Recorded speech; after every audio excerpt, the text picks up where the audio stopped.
Roe vs. Wade, o caso judicial que levou à legalização do aborto pela Suprema Corte dos Estados Unidos em 1973, teria completado 51 anos em janeiro.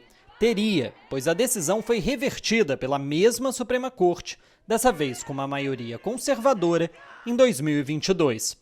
De lá para cá, muita coisa mudou no país. There have been massive changes, and those changes have really depended on where you live. So by turning this back to the states, which is what the Supreme Court did, it didn't change much in places like California or New York, but it allowed states, especially in the US South, though not entirely, to restrict abortion in all sorts of ways that were unconstitutional before under Roe versus Wade. And so in certain states like Oklahoma and Texas, abortion is completely illegal with the exception of if the life of the mother is at stake. Para além de Texas e Oklahoma, outros 12 estados decretaram uma proibição quase geral ao aborto. As consequências são tremendas. Um estudo publicado pela revista médica JAMA mostra que quase 65 mil gestações por estupros foram adiante nesses 14 estados após o fim de Roe vs. Wade. Uma dura realidade que afeta a todas, mas umas mais do que outras. In the United States, people who are indigenous or people who are Black are more likely to suffer the consequences of having inabilities to access abortion in comparison to other groups. So folks who are not able to travel across state lines because they don't have access to transportation, they don't have access to livable wages, they don't have access to reliable childcare, are unable to access abortion the same way as people who are wealthier or whiter are able to do it. Em ano de eleição, o tema do aborto se torna central. Uma pesquisa realizada no ano passado pela Gallup Poll mostra que 85% dos estadunidenses acreditam que o aborto deve ser legal, com 51% afirmando que sob certas circunstâncias e 34% sob qualquer circunstância.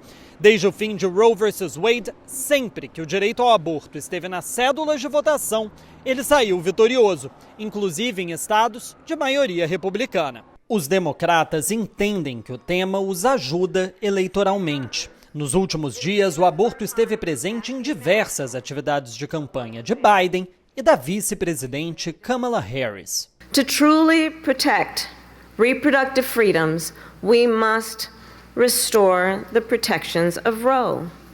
Because you see, what the United States Supreme Court took, Congress can put back in place. No Partido Republicano, um dilema. A retórica anti-aborto afasta eleitores independentes e até mesmo republicanos mais moderados em eleições gerais, mas ao mesmo tempo garante vitórias internas na base conservadora e evangélica do partido. On the one hand, anti-abortion voters are a base for the Republican Party that isn't going away. They have to continue to cater to those people. However, at the same time, they are having to reckon with these other people who now not only abortion is not their issue, but they're willing to vote for Democrats, right, on the issue of abortion. And so now the Republican Party has a much more, I think, a harder political road in terms of strategy. Ainda que uma mudança no cenário atual no que diz respeito ao aborto seja pouco provável,